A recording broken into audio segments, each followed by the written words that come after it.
जय श्री राम। नमो नारायण। हर हर महादेव। देवशयनी एकादशी એટલે देव पौढ़ी एकादशी। देवशयनी एकादशी के दिन भगवान विष्णु योग निद्रा में चले जाते हैं। इस एकादशी पर व्रत और पूजन में सुख समृद्धि मिलती है और निरोगी काया प्राप्त होती है। एकादशी के व्रत के प्रभाव के बारे में महाभारत में भी वर्णन मिलता है कि विश्व पितामह को इच्छा मृत्यु का वरदान मिला था।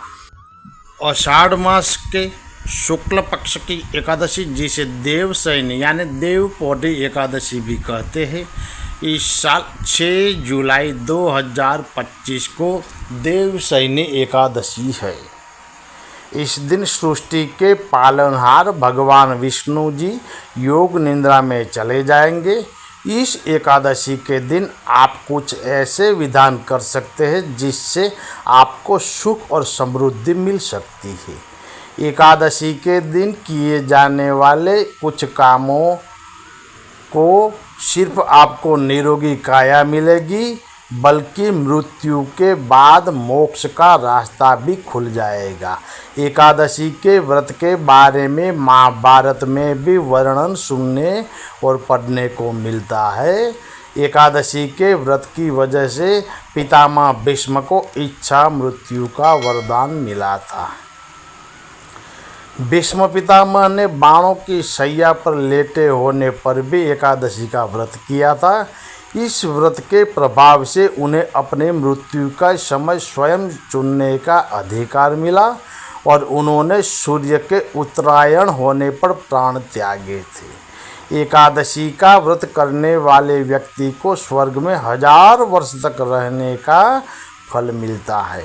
कहावत है कि पहला सुख निरोगी काया, दूजा सुख घर में माया।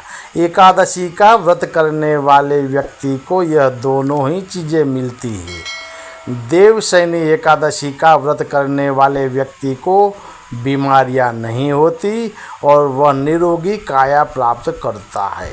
माँ लक्ष्मी की कृपा होने से घर में कभी पैसों की तंगी नहीं होगी, संकटों का नाश भी होता है।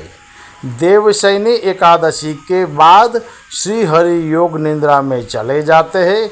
उनके सोने से पहले जो इस विधिवत पूजन करता है, कथा सुनता है और व्रत का पालन करता है, उसके जीवन में आ रहे सभी संकट खत्म होने लगते हैं। जब पूर्व पाप नष्ट हो जाते हैं तो फिर भाग्यों का उदय होना शुरू होता है और व्यक्ति समस्त सुखों को भोगता है।